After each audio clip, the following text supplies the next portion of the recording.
Bonjour à tous, et c'est reparti pour un diaporama commenté. Ce diaporama, en fait, fait référence à l'introduction de l'activité 2, avec Monsieur Malade, et en même temps au petit texte qu'il y a page 2 au-dessus du schéma de la réaction inflammatoire dans le cours que je vous ai envoyé. Alors, on reprend l'exemple de la grippe, et on remarque que quand il y a grippe, infection, augmentation de la quantité de virus dans le sang. Il s'ensuit une augmentation des symptômes de la réaction inflammatoire. Et ce qu'on peut voir, c'est que, alors que la réaction inflammatoire se termine, il y a toujours autant de virus. Et on voit que dans l'organisme. Et donc on voit que cette diminution de virus ne se fait que quand il y a apparition d'une réponse complémentaire qui va se faire, qui met en jeu ici, on le voit, des anticorps. Et vous l'avez peut-être vu au collège, sûrement, c'est que cette réponse immunitaire est dite adaptative. Alors, adaptative, la caractéristique principale, c'est qu'elle est spécifique. C'est-à-dire que les anticorps, qui sont ici, sont dirigés spécifiquement contre le virus de la grippe et contre aucun autre. Et du fait de cette spécificité, on gagne en efficacité. Bon, par contre, comme vous le voyez, il se passe une semaine avant que l'immunité immunitaire adaptative soit efficace et se réveille. Donc, certes, l'immunité innée n'est pas efficace à long terme, mais en tout cas, elle répond rapidement. Alors, quand je dis l'immunité innée n'est pas efficace, attention, je vous l'ai déjà dit, sans cette immunité innée, il n'y a pas d'immunité adaptative. Je vous le montre tout de suite avec cette deuxième diapositive. Donc là, vous avez encore une sublime photo où on voit une cellule dendritique, vous vous souvenez, les cellules sentinelles, avec des prolongements, et un lymphocyte T. Alors là, vous allez me dire, mais c'est bizarre, pourquoi ils sont en contact, parce que c'est le même organisme, et donc ils font un petit bisou. Et alors, ce bisou, dans le détail, qu'est-ce que c'est? Alors, en fait, la cellule dendritique, vous l'avez vu au départ, elle fait la phagocytose pour éliminer les agents pathogènes. Mais suite à cette élimination, en fait, et là c'est vraiment très intéressant, il va utiliser des protéines de la cellule caractéristiques de l'organisme qu'il va associer avec une protéine qui était présente sur l'élément pathogène, bactéries, virus. Donc, en fait, ce qu'on appelle la protéine du CMH ici, c'est la protéine commune à toutes les cellules de l'organisme. Donc, en gros, c'est une sorte de pièce d'identité. Ah, ok, d'accord, t'es avec moi. Mais par contre, quand dans cette protéine, il y a une protéine virale, bactérienne, en tout cas qui est issue pathogène, et en fait, c'est ça qu'on va appeler l'antigène, et bien, quand ce peptide est reconnu par le lymphocyte T, ça va engendrer l'immunité adaptative. Alors, vous allez voir qu'au début, ça va être un peu compliqué à comprendre, et en fait, au fur et à mesure de ce diaporama, de celui de la semaine prochaine, tout va se mettre en place, et je ferai juste un diaporama bilan, où on va tout remettre en place, et tout va être clair, je l'espère en tout cas. Donc, si vous voyez qu'il y a des interrogations sur ce diaporama et celui de la semaine prochaine, peut-être que c'est parce qu'il est un peu pourri, mais c'est aussi parce que c'est un peu compliqué, qu'il y a beaucoup d'acteurs. Je vous promets que vous comprendrez dans 2 semaines. Alors on continue.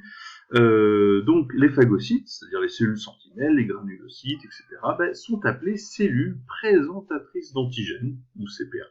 Donc elles vont présenter l'antigène grâce à cette petite molécule de CMH dans laquelle va être ancré l'antigène qui est issu du pathogène suite à la phagocytose.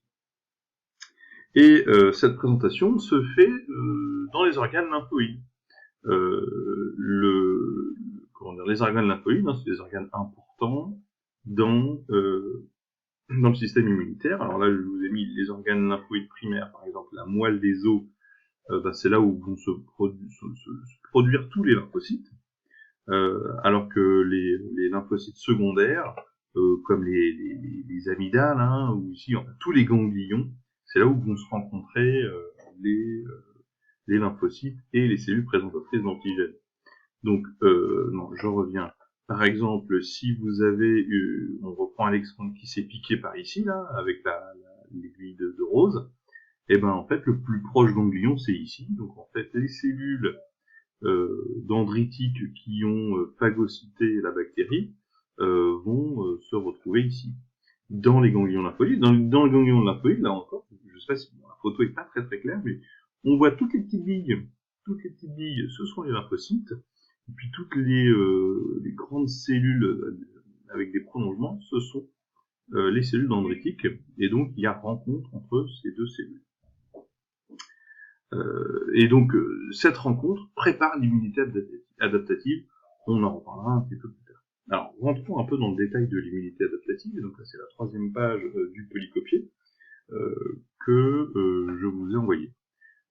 Alors d'abord, je vais insister sur les anticorps, parce que les anticorps, c'est un élément important qui sont produits par des lymphocytes, et c'est ces anticorps qui vont marquer la spécificité ici des lymphocytes. Alors attention, première confusion que vous pouvez faire, c'est cellules-molécules. Les lymphocytes, ce sont les cellules. D'accord. Donc là, on voit que le lymphocyte, je ne sais pas si vous voyez, mais le noyau, il est énorme, il prend quasiment toute la place de la cellule. Et ces cellules vont produire des protéines, ici les anticorps. Hein. Donc ne mélangez pas anticorps protéines, produits par une cellule, et les lymphocytes, ce sont les cellules qui produisent ceci. Alors, ce qui est intéressant, donc c'est ce que je vous disais juste avant, c'est que ces anticorps donnent la spécificité à un antigène donné. Là, tout à l'heure, les anticorps qu'on voyait, c'était des anticorps spécifiques du virus de la grippe.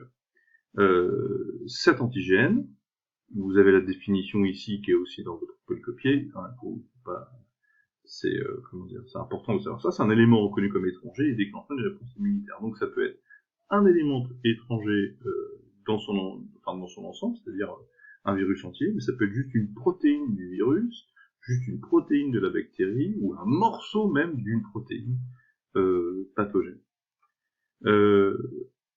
Donc cet antigène, qui est reconnu par un anticorps spécifique, permet donc une immunité adaptative qui s'adapte à l'antigène spécifique. Bon, là, je pense que je suis assez lourd sur le côté spécifique, et cette spécificité permet donc plus d'efficacité.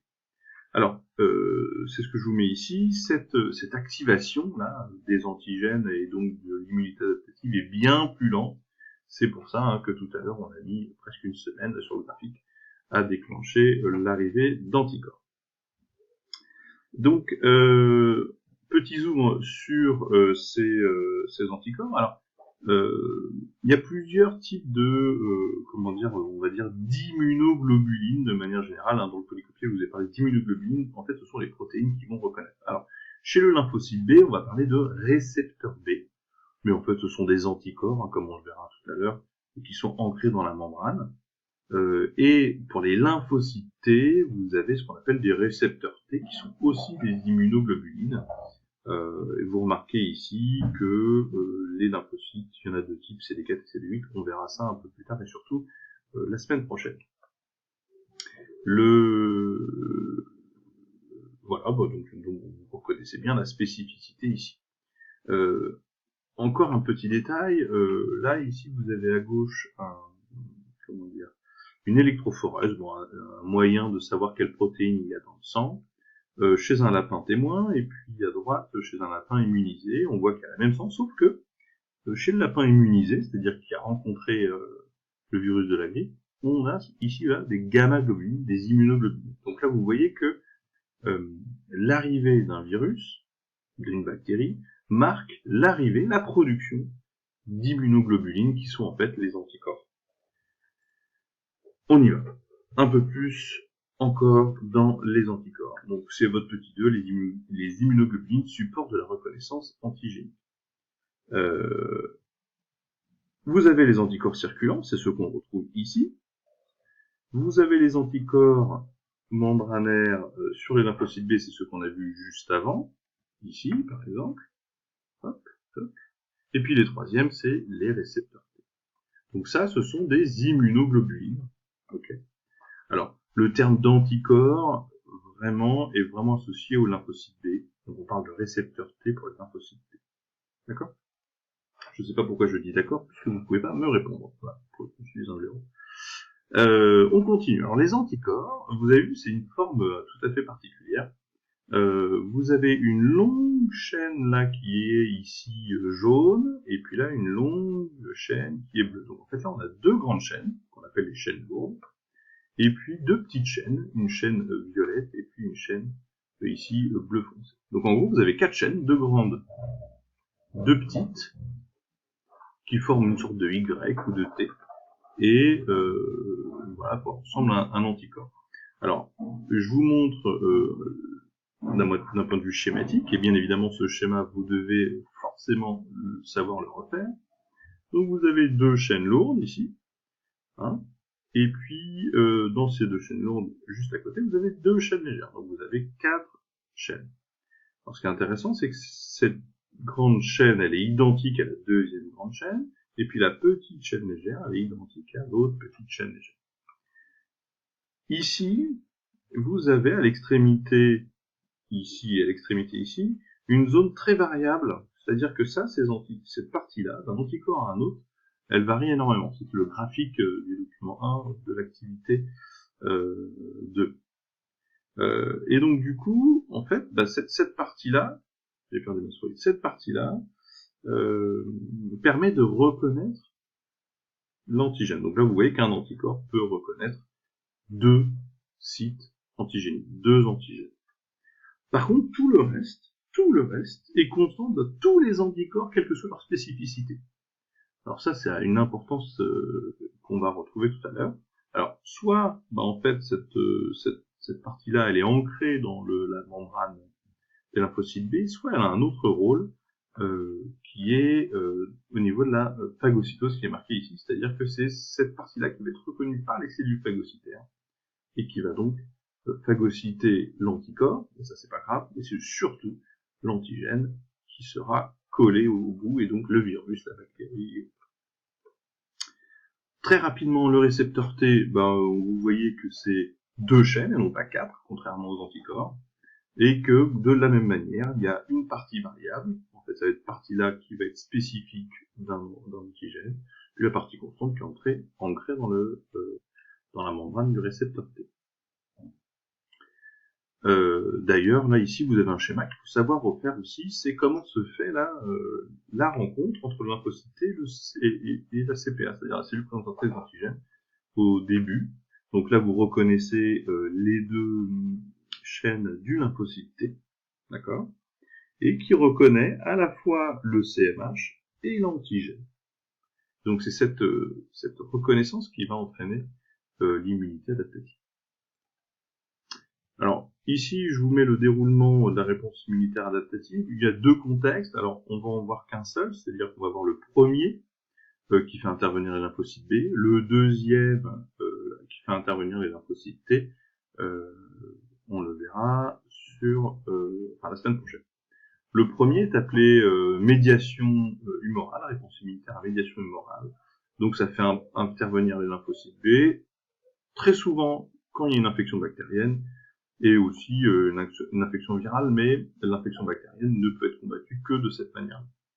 On va voir la semaine prochaine que la réponse immunitaire à médiation cellulaire est effective surtout lors d'une infection virale.